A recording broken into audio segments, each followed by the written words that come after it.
Welcome to my channel. हम ray optics के बारे में डिस्कस कर रहे थे।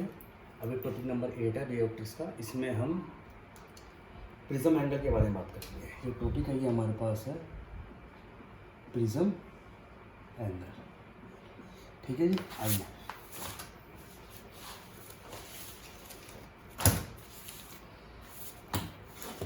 पहली बात तो इसके अंदर क्या देखने वाली बात है कि इसमें कुछ इस तरह से पार्ट होता है। मैं समझाता हूँ इसके अंदर होता क्या है। एक प्रिज्म होता है, इसे कहते हैं ए, इसे कहते हैं प्रिज्म एंगल। प्रिज्म एंगल यहाँ से ले जाती है और ऐसे जाके डाइवर्ट हो जाती है, सीधी जाती है और फिर ऐसे करके बाहर निकल आती है। इसे कहते हैं I1, इसे कहते हैं I2, इसको कई बुकों में ई भी कहते हैं। पर लेकिन ये रे हमें सीधी जानी चाहिए थी, तो अगर हम इसको ऐसे वापस लेते हैं तो इसे कहते हैं एंगल ऑफ डाइवर्शन। इसे कहते हैं एंगल ऑफ डाइवर्शन। तो I1 क्या हमारे पास एंगल ऑफ इंसिडेंट, I2 क्या एंगल ऑफ इमर्जेंट, जिसको हम ई भी कहते हैं। इसे क्या कहते हैं एंगल ऑफ डेविएशन। ए को क्या कहते हैं प्रिज्म एंगल। इनके बीच में रिलेशनशिप क्या है, ये रिलेशनशिप है। दूसरी हमारे पास है R1 R2 इक्वल टू एक है, R1 R2 एक ही रिलेशनशिप है। तो दो रिलेशनशिप होते हैं इसके अंदर। ठीक है। अच्छा, इसके अंदर एक खास बात क्या होती है, इसके अंदर क्या होता है मिनिमम डेविएशन का कंसेप्ट होता है। ये कंसेप्ट होता है मिनिमम डेविएशन। मिनिमम डेविएशन के अंदर I1 I2 equal to I होता है और R1 R2 बराबर R होता है। यहाँ पर डेल न होकर यहाँ पर डेल एम होता है। इसीलिए जब ये कंसेप्ट होता है तो यहाँ पर म्यू की वैल्यू कितनी होती है, sine i upon sine r. जबकि यहाँ पे कितनी होती है, यहाँ पे होती है sine a plus del m by two. Del m क्या है मिनिमम डेविएशन, और यहाँ पे होती है साइन ए बाई टू। अब ये ना हो कि वो ये फॉर्मूला बन जाता है, ये ना हो कि यहाँ पे ये फॉर्मूला बन जाता है। ठीक है, ये मिनिमम डेविएशन का एक क्वेश्चन है। आगे बढ़ लेते हैं और इसके अंदर से मैं इसे रफ कर देता हूँ। दूसरी बात, रिफ्लेक्टिव इंडेक्स का जो फॉर्मूला है वो upon lambda plus b upon lambda square. तो म्यू जो है इनवर्सली प्रोपोर्शनल टू लैम्डा के साथ चलता है। तो अगर आप म्यू और लैम्डा में ग्राफ देखोगे तो ऐसा बनेगा हमेशा। दूसरी बात यहाँ पर कि एक फॉर्मूला होता है mu equal to mu minus 1 into A. एक फॉर्मूला ये भी होता है। तो deviation direct proportional to mu और 1 अपॉन लैम्डा। एक तुम्हें ये भी करना है। अगर तुम्हें डेविएशन और लैम्डा में निकालना है तो ग्राफ बनेगा आपके पास ऐसे, और आपको निकालना है डेविएशन और म्यू में ग्राफ बनाना है तो ये बनेगा ऐसे। फिर आपका कंसेप्ट चलेगा विबग्योर वाला, जो मैं आपको हर बार बताता हूँ कि वेवलेंथ जो है रेड की ज़्यादा होती है वेवलेंथ ऑफ वॉयलेट से, इसीलिए डेविएशन एंगल रेड का कम होगा डेविएशन ऑफ द वॉयलेट से, ये वाला कंसेप्ट। और जब डेविएशन कम होगा इसी हिसाब से फिर आपका ये जो रिफ्लेक्टिव इंडेक्स है रेड का कम होगा वॉयलेट से। ये कंसेप्ट मैं ऑलरेडी क्या बता चुका हूँ आपको। तो तीन पार्ट तो आपको इस समझ में आ गए होंगे। ठीक है, इसे ओवर करो यहाँ तक। एक ग्राफ मैं आपको और बताता हूँ जो पेपर में आपके आया हुआ है, वो है ग्राफ आपका डेविएशन एंगल और आई के बीच में एंगल। ये ग्राफ ऐसे बनता है, इसको आप डायरेक्ट याद करें। ठीक है, तो यहाँ तक हो गई हमारे पास बात खत्म। एक हमारे पास होता है एंगुलर डिस्पर्शन, एक हमारे पास होता है एंगुलर डिस्पर्शन। एंगुलर डिस्पर्शन इसे हम एडी कहते हैं। जो एडी होता है दो कलर के बीच में बन के आता है, वॉयलेट और रेड के बीच में। तो इसका जो फॉर्मूला होता है डिस्पर्सिव, एंगुलर डिस्पर्सिव का फॉर्मूला हमारे पास जो बनेगा उसको क्या बुकों में ए भी कहते हैं। तो mu modulate -1 into A plus minus mu red -1 into A. ये क्वेश्चन हमारा कंप्लीट हो गया। एक होती है डिस्पर्सिव पावर, इसको ओमेगा से नोट करते हैं। तो ओमेगा फॉर्मूला बनता है हमारे पास mu v minus mu r upon mu minus 1। ये क्वेश्चन में बने फॉर्मूला आपके साथ, ठीक है। रफ कर रहा हूँ मैं छठे पॉइंट का। एक मैं आपको एक चीज़ और दिखा देता हूँ, पिज्जा वाला बना के दिखा देता हूँ। भाई मैंने मान लिया ये हमारे पास ए और बी है, ये ऐसे गया ऐसे गया, तो ये ऐसे गया और फिर ये ऐसे गया और ये लाइट ऐसे गई। सेम केस यहाँ पर, और ये ऐसे गई और ऐसे गई। इसी चक्कर में हमारे पास जो हमारे पास ये है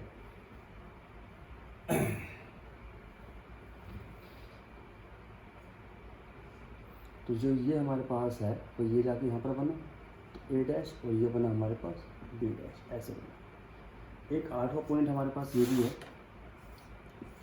डायग्राम।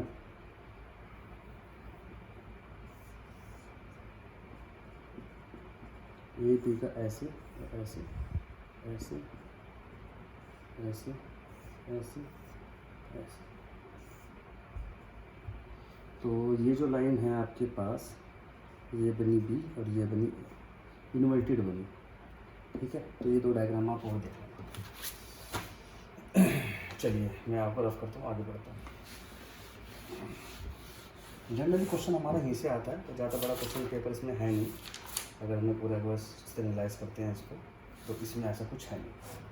एक क्वेश्चन देखते हैं भाई, जैसे मेरे पास ये क्वेश्चन कि भाई एक लाइट आई और चली गई ऐसे करके, ये कह रहा है कि 45 है, तो यहाँ पर TIR फॉलो हो रहा है।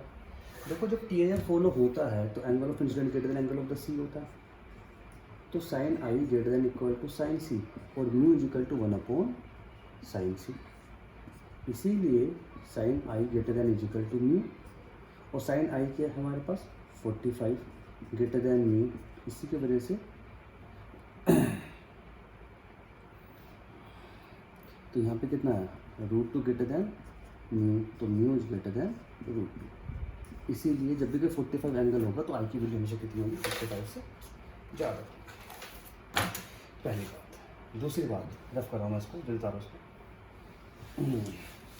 एक क्वेश्चन हमारे पास इमरजेंसी रेडिएशन है। क्वेश्चन हमारे पास, मैं एक क्वेश्चन लाता हूँ ऐसे करके। यहाँ पर है हमारे पास एंगल ऑफ द इंसिडेंट जो है वो है 60, ठीक है। एंगल ऑफ प्रिज्म है वो है हमारे पास 30, और हमारे पास जो आई हमारे पास 60 है।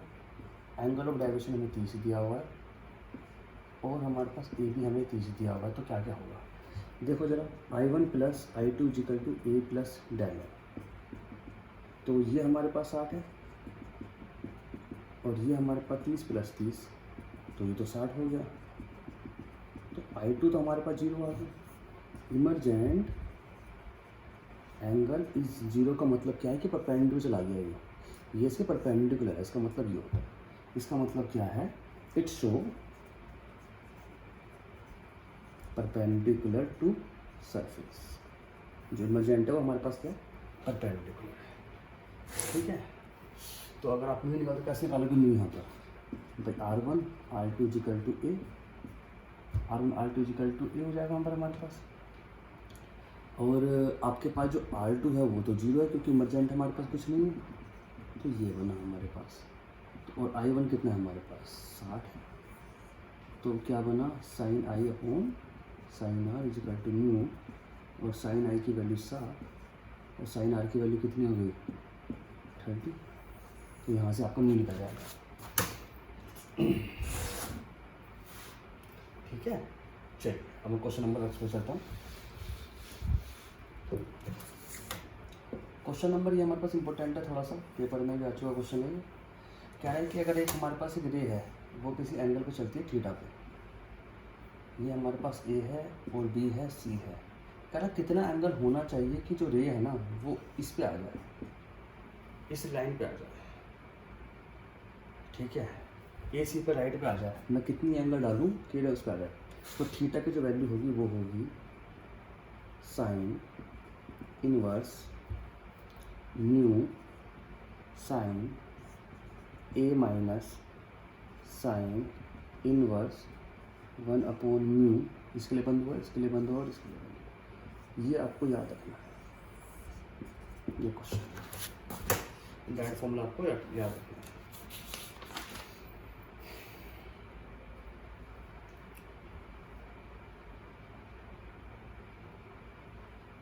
ठीक है, यहाँ पे आपकी बात कंप्लीट हो गई होगी। चलिए मैं आपको क्वेश्चन करके दिखाता हूँ। क्वेश्चन नंबर हमारे पास है 5। क्वेश्चन नंबर 5 हमारे पास ये है कि भाई एक हमारे पास आई है 35, म्यू हमारे पास 40 और हमारे पास I2 है 75। ठीक है, तो हमें बताना है कि मैक्सिमम कितना हो सकता है, मैक्सिमम वैल्यू ऑफ म्यू बताना है। चलिए देखते हैं क्वेश्चन करके। ये बना, तो I1 कितना है हमारे पास 35, I1 हमारे पास कितना है 35 है, और एक इमरजेंट भी हमें दिया हुआ है। I1 हमें तो दिया हुआ है 35, एंगल ऑफ इमरजेंट कितनी 75, ए हमें पूछा है। तो ए की वैल्यू कितनी आ गई, ए की वैल्यू आ गई 74। जब ए की वैल्यू 74 आ गई तो मिनिमम डेविएशन के अंदर म्यू की वैल्यू कितनी आएगी, sine a plus del m by 2 sine a by 2। Value put करना जरा इसकी। 75 क्या है, 75 डेमा बाई 2 अपॉन साइन 75/2, 75/2। तो ये मैक्सिमम होने के लिए, ये मैक्सिमम कब होगा, मैक्सिमम कब होगा ये, तो mu equal to sine 3 × 6 = 2 × 7 = 14 plus mu del m by 2, इधर साइन आया 37। इन्होंने दिया हुआ है कि साइन 37 है, वो हमारे पास, वो हमको गिवन है, वो हमें 3/5 गिवन है। तो इसी के हिसाब से sine 37 del m by 2 upon 3/5, देखते रहे ना क्वेश्चन, ये 5/3 sine 37 plus del m by 2 is equal to mu. तो म्यू की वैल्यू कितनी होनी चाहिए आपके हिसाब से भाई? इस केस में अगर हमारा म्यू मैक्सिमम तो 5/3 तो होगी, पर लेकिन दिक्कत क्या है साइन की, इसकी वैल्यू हमारे पास नहीं है। ठीक है, अगर ये हम म्यू को मैक्सिमम करना चाहें तो वैल्यू तो बस ये होनी चाहिए, पर लेकिन ये वैल्यू कम कर देगी। तो इसका मतलब है मैक्सिमम, अगर मैं म्यू मैक्सिमम करना चाहूँ तो 5/3 को डिवाइड करो, 3 × 3 तो 3 × 6 = 18, 3.6 करिए की वैल्यू। अब ये जो पार्ट है ये वैल्यू कम कर देगी, तो साइन की वैल्यू 1 से कम होती है। इसीलिए हमेशा जो वैल्यू होगी म्यू मैक्स की वो लेस देन होगी 1.6 से। ठीक है, 1.6 से लेस देन होगी। 5/3 का मतलब 1/3 × 18, तो ये होगी 1.6 से कम होगी वैल्यू इसकी। तो ये क्वेश्चन में थोड़ा सा ट्विस्ट ये है।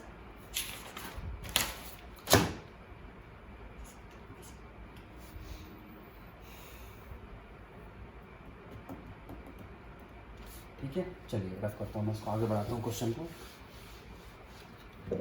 एक मैं यहाँ पर टॉपिक लिख रहा हूँ, a beam of monochromatic light enter into prism from mirror surface of its angle of the incident। कह रहा है एक प्रिज्म में जो लाइट है वो ऐसे एंटर करती है मिरर के थ्रू, तो लाइट जाएगी और टकरा के वापस आ जाएगी। ये बात आपको याद करने वाली है। तो म्यू इक्वल टू यहाँ पर फॉर्मूला बनेगा sine a upon sine r. जब लाइट हमारे मीटर से अंदर जाती है तो हमेशा फॉर्मूला क्या बनता है, mu equal to sine i upon sine r. ठीक है, तो आपको यहाँ पर आर दे देंगे, यहाँ पर आपको आई की वैल्यू दे देंगे और आर की वैल्यू भी दे देंगे, फिर आपसे पूछेंगे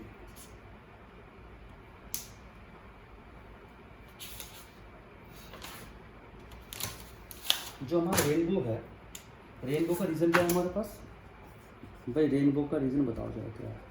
एक है टी आई आर और प्लस, रेनबो का रीज़न क्या है? T I R plus dispersion.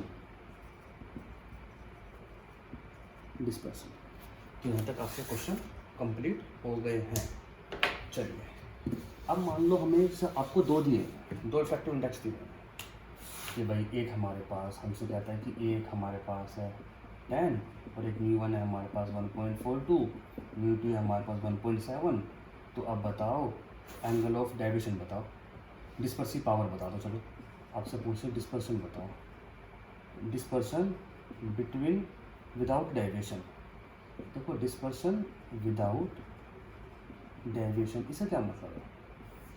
Dispersion का डेविएशन ये होता था हमारे पास, होता था ना, तो इन दोनों का लगा हुआ, अगर मैं देखूँ तो ये हुआ और ये कितना हुआ, ये हुआ, तो टोटल डेविएशन कितना हुआ?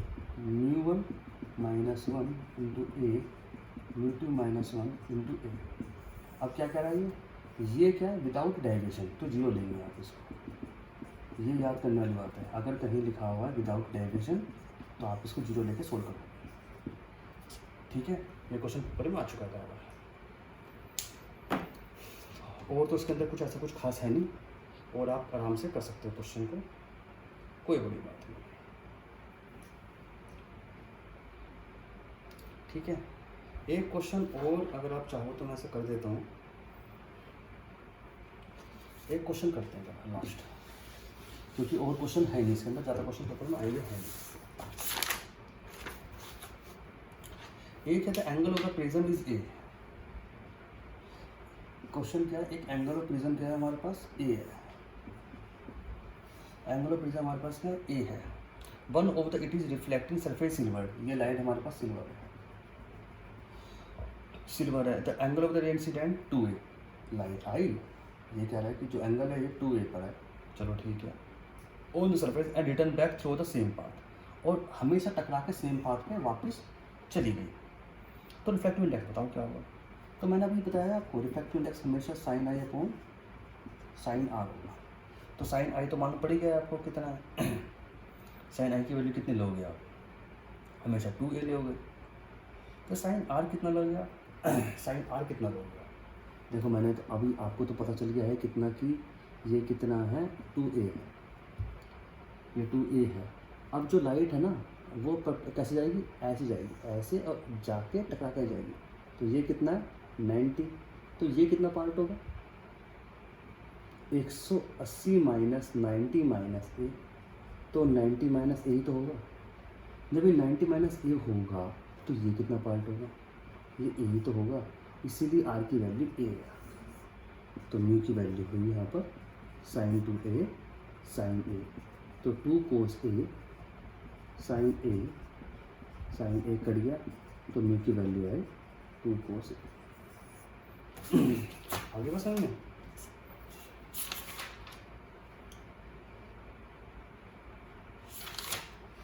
तो बस यहाँ तक इसके अंदर क्वेश्चन थे, सारे मैंने क्वेश्चन करा दिए, जितने भी पेपर में आपके आ सकते हैं। और इसे करो, सारे क्वेश्चन करो तरीके से।